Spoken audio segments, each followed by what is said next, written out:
Bom, o Palmeiras jogou e venceu por 3-0 a equipe do Sport e acho bem interessante que a gente possa começar direto e reto com os gols da Vitória Palestrina. O primeiro gol, uma pintura, essa assistência do Vitor Roque começa a credenciar o garoto a custar 152 milhões de reais, porque é o tipo de toque que só quem é muito do ramo, porque a bola sobra para o Maurício, bate no Maurício, sobra para ele, e aí quando sobra para ele, ele já sabe que o Flaco Lopes está entrando, e é uma coisa muito interessante quando você tem a percepção de onde vai estar o seu companheiro.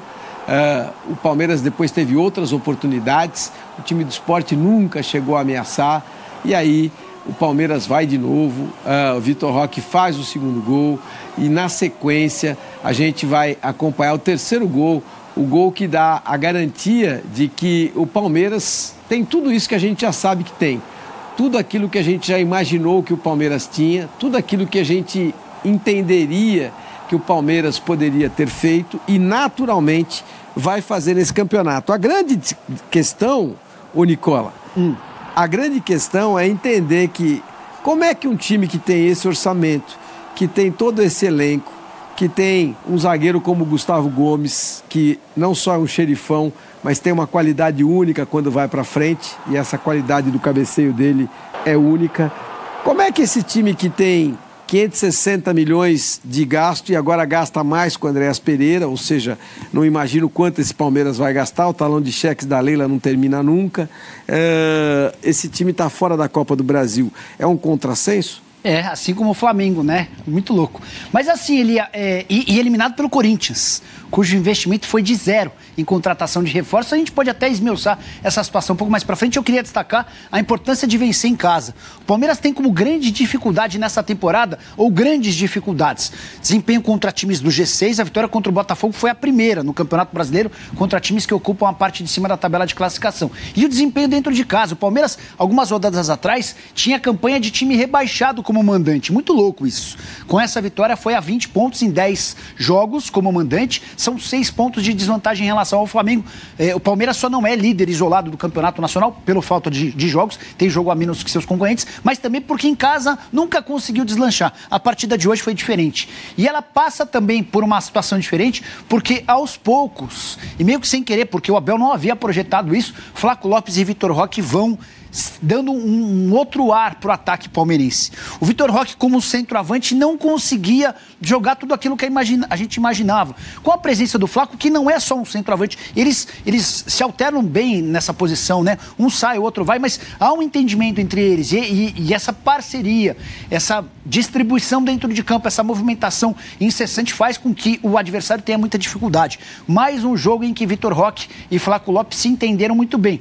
E se o técnico da seleção argentina que colocou o Flaco na pré-lista de convocados assistiu a esse jogo, tem até alguma chance de o Flaco aparecer na lista final, embora ele seja muito inferior aos jogadores que também disputam posição com ele na seleção argentina. Muita calma nessa hora, porque é claro que ele disputa a posição com o Lautaro Martinez, ele disputa a posição com o Julián Álvares. Juliano Simeone. E o Simeone, mas ele é melhor do que o Simeone. Não. Ele é melhor do que o Simeone. Não. É melhor que o Simeone. Ele é pior que o Lautaro, ele é pior do que o Julián Álvares, mas ele é melhor do que o Simeone. Mas está tudo bem, você tem uma aura em relação ao campeonato europeu ou aos campeonatos europeus que eu particularmente não tenho. Eu acho que, independentemente de onde você joga, a qualidade é qualidade. E o Flaco está num ótimo momento e cabeceia muito mais do que o Simeone. É um cara que se mexe muito bem, é um cara que tem alternativas, não é aquele tipo de jogador como é o caso do Cano, que chuta sempre para o lado que está virado para o gol. O Flaco pensa a melhor jogada, tanto é verdade que às vezes ele complementa para o gol, às vezes ele cabeceia, às vezes ele dá assistência. Agora, o que é interessante, Ana, em toda essa história é, por mais que o Abel queira encontrar um problema, e já já nós vamos ter o Abel Ferreira falando ao vivo aqui no programa, o Palmeiras encontra soluções, não? Sim, eu entendo que sim, visto uma das soluções é jogar a jogada entre os dois grandes atacantes, que é o Vitor Roque e o Flaco. Muitos diziam que essa dupla não daria certo jogando juntos. Agora a gente vê que jogando junto funciona muito bem e o Flaco aparecendo da maneira com que está aparecendo. A gente viu ele entrar no Mundial de Clubes, né? Fez algumas participações importantes, mas não conseguia emplacar. E agora emplacou, e não só emplacou, como também está fazendo brilhar a estrela do Vitor Roque. Então, assim, são soluções que o elenco está colocando pro Abel. E como você falou, né? E a Leila com potencial de investimento. Ela tem recurso para cada vez mais investir nessa potência chamada Palmeiras. Essa questão do investimento, até interessante, a gente vai ficar com as imagens do Palmeiras, porque o jogo terminou há pouco, então você está... quem não teve a oportunidade de ir ao estádio, com certeza está vendo aqui no Band Esportes aquilo que verdadeiramente aconteceu, uma partida onde o Palmeiras foi extremamente dominante, onde o esporte do Daniel Paulista já havia evoluído, e é verdade, mas tem que entender que quando você é o esporte e está jogando contra o Palmeiras no Allianz Parque, não é porque você tomou o primeiro gol que você tem que mudar o seu plano de ser reativo, de jogar por 2 ou por 3. Mas eu estou perdendo. Sim, você está perdendo, e se quiser jogar de igual para igual, vai tomar o 2º, 3º e 4º. Então você tem que continuar na mesma fórmula. E os times pequenos têm essa dificuldade, ô Jorge? Tem essa dificuldade, mas o esporte do Daniel Paulista melhorou bem, Elia. Deixou escapar 2 vitórias imperdíveis, né, contra Santos e São Paulo, mas é um time que, por exemplo, tem 7 pontos desde a volta da Copa do Mundo de Clubes. Queria chamar a atenção para uma coisa do Palmeiras. Hoje a gente assistiu a estreia do Jefté nos minutos finais, mais um dos reforços contratados pelo Palmeiras. A dificuldade que o Palmeiras tem apresentado dentro de casa, queria saber se você concorda. Ela passa muito pela falta de um camisa 10. O Palmeiras tem o Rafael Veiga como seu 10, mas definitivamente o Veiga de outros tempos já não existe mais. Eu, inclusive, na condição de dirigente do Palmeiras, pensaria seriamente, diante de uma boa proposta, em negociá-lo e buscar um camisa 10, porque eu vejo o Palmeiras com várias soluções em diversas posições, mas eu não vejo ninguém para ser o 10. O Maurício é um meia atacante com características diferentes. O cara que pisa mais na área não é aquele meia mais cerebral. E eu acho que nos jogos dentro de casa, contra defesas muito fechadas, a ausência desse cara que pensa o jogo, que pifa o atacante, acaba interferindo. Nos jogos fora de casa não há necessidade desse 10 pensador. É um Palmeiras que se defende bem e se lança muito bem no contra-ataque, até por isso o Palmeiras hoje para mim, o time que melhor contra-ataca, o time que melhor joga na condição de visitante. Você acha que faltam 10? Não. Eu sou contra a ideia desse 10, né? Esse 10 clássico, pra mim, não tem mais espaço. Não, mas não precisa ser clássico. Pode ser um 10. Um 10, mas o 10... Eu gosto do 10, do clássico, mas acho que pro time do Palmeiras não se justifica. Eu adoro o 10 que vista a camisa 10 e tem a qualidade de um 10, com a nota 10. Mas a ideia de que você tem um 10 como o Paulo Henrique Ganso, a ideia... Não, como o Veiga.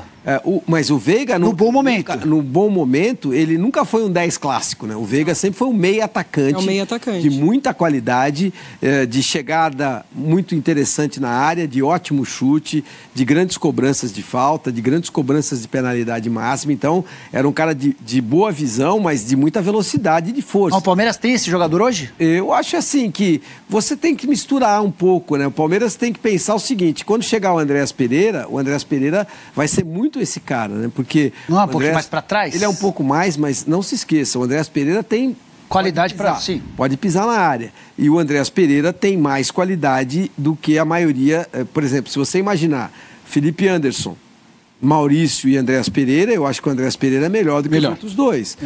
Se você começar a imaginar até em posições diferentes, mas qualidade de jogador, você pegar Andréas Pereira, Facundo Torres, Maurício, Felipe Anderson, Andréas Pereira é melhor do que esses caras. Eu acho que ele é melhor até que o Richard Rios, Elia. Eu não acho que ele seja melhor que o Richard Rios. São características diferentes. É um pouco diferente essas características, mas eu acho assim que o Richard Rios, eu acho que ele tem um pouco mais de qualidade do que o Andrés. Mas qualidade? Importante é essa... A qualidade do Richard Rios é muito boa. Ele é bom. Eu acho que o Richard é mais físico do que o Andrés, mas o Andrés é mais técnico. O Andrés Você vai ver o que o Andrés bate falta, bate escanteio, eu acho que ele agrega os dois. Acho que o Rios agrega os dois, o físico com o pensar e com o jogar. Mas eu entendo também que o André já vem com essa cultura dos jogadores defensivos modernos, que não só se defende muito bem, mas sai jogando muito bem. E o Palmeiras precisa desse jogador no meio de campo, como a gente está falando. E acredito que ele encaixando ali é um timaço. Eu acho que o Palmeiras monta um timaço, jogou contra um Sport em uma situação de melhora, mas que lamentavelmente é uma equipe que hoje não assusta nenhuma grande equipe, né? Temos que... Eu entendo que o Palmeiras vencer jogando em casa para sua torcida era quase que obrigação na noite de hoje, uma vez que está jogando com uma equipe que lamentavelmente já está quase que toda a competição na zona de rebaixamento. E agora a gente falando de gestão, né? Se você me permite, Elia, desse jogo, nós devemos ouvir os treinadores. Mas o Daniel Paulista estava na Série B, jogando com a equipe do Remo, brigando no G4 absoluto. Essa coisa do mito que eu preciso estar numa equipe de Série A. Será? Será que não seria mais interessante para o Daniel Paulista se manter no Remo e depois de 30 anos voltar a ter o Remo na primeira divisão do Campeonato Nacional, ou correr o risco como está, na verdade... A gente não pode afirmar, mas praticamente... Não, eu afirmo, o Sport está rebaixado. Então, e ser rebaixado com a equipe do Sport, no qual ele já foi ídolo, já foi treinador, já conquistou títulos, seja no campo ou fora dele. São questões que dentro da gestão me chamam a atenção. Mas é que de escolha. Eu tenho conversado bastante... O que você pensa com gestores de carreira, né, que são os empresários. E claro que o empresário defende a ideia de que o seu profissional, o profissional que ele representa, seja o melhor, está no melhor caminho. Por quê? Porque ele representa aquele determinado profissional. E é uma coisa bem interessante que hoje em dia está acontecendo. Primeiro que o futebol ganhou um patamar, assim, absurdo, né? Perfeito. O futebol ganhou um patamar absurdo. O futebol brasileiro hoje, ele está no patamar financeiro entre os mais importantes do planeta e não adianta nada. Por isso o Palmeiras gasta mais de 600 milhões de reais. Isso significa mais de 100 milhões de dólares nesta janela. O Palmeiras pode fazer a sua maior contratação depois de já ter gasto 550 milhões, e aí traz o Andrés Pereira. Ou seja, é um limite assim impressionante. Por isso que... E que ganhou muito também. É importante a gente falar que o Mundial de Clubes favoreceu e muito para que clubes brasileiros conquistassem e tivessem caixas, né? Melhora muito o caixa, é verdade, mas não é só, né? O Palmeiras teve 1,5 bilhão de reais faturados com negociações com jogadores como Hendrick, Estevão, John, que foi pro Bragantino. Então, o que eu tô, assim, com a ideia é de que o patamar do futebol brasileiro, ele é tão diferente hoje que, por exemplo, você pega um cara como o Daniel Paulista e ele é técnico do Remo. Ele vai ganhar no Remo não mais do que 120 mil reais. Ok. Não mais do que 120 mil reais. Aí você traz o Daniel Paulista. Não sei o salário do Daniel Paulista, mas como eu sei os salários de muitos treinadores, por exemplo, se você tiver uma ideia, você tem uma ideia, o Vojvoda, Juan Pablo Vojvoda, a comissão técnica dele ganha 1.400.000 reais no Santos Futebol Clube, podendo chegar a 1.600 de acordo com os bônus. Se você colocar que cada membro da comissão ganhe 50 mil reais, ele tem 3, são 150 mil. Sobra para o Vojvoda 250, ou seja, o Vojvoda que ganhava 600 lá no Fortaleza, ele foi ganhando o dobro na equipe do Santos Futebol Clube. Então, qual é o segredo? Porque o Vojvoda pega esse pepino. Ele pega esse pepino por quê? Porque ele financeiramente vai ganhar o que ele não ganharia em nenhum outro lugar. Por que o Daniel Paulista aceita sair do Remo? Porque ele vai ganhar 3 vezes mais de salário e claro que o cara pode colocar 10 milhões de bônus para ele não ser rebaixado, que ele não vai ganhar esses 10 milhões. Mas ele sai de 100 para 400. E aí não tem como você, sendo profissional, você ter a conta para pagar, você saber que, olha, a proposta veio e eu tenho 1 ano e meio de contrato. Então, mas eu acho que valeria a pena, Elia, não vou arriscar aqui, a gente saber de fato os ganhos. Eu não sei se os ganhos do Remo para o Sport teria essa distância tão eu garanto para você que a Série A... Eu acho que não pela situação do Sport. Acho que tentando se salvar, no mínimo ele dobrou o salário. Não, dobrar tudo bem. Dobrar eu concordo. Mas eu vou levantar. Agora, triplicar eu acho que não. No mínimo, a gente pode levantar isso. Eu garanto, porque eu estou vendo os salários. Você não tem como... Olha, vamos pensar. O Vojvoda é 1.400.000 com comissão técnica, ou seja, o salário dele é 1.250. Não vou falar do Felipe Luiz, do Abel Ferreira. Não, eles estão fora. Vamos falar do Juventude. Vamos falar do Juventude.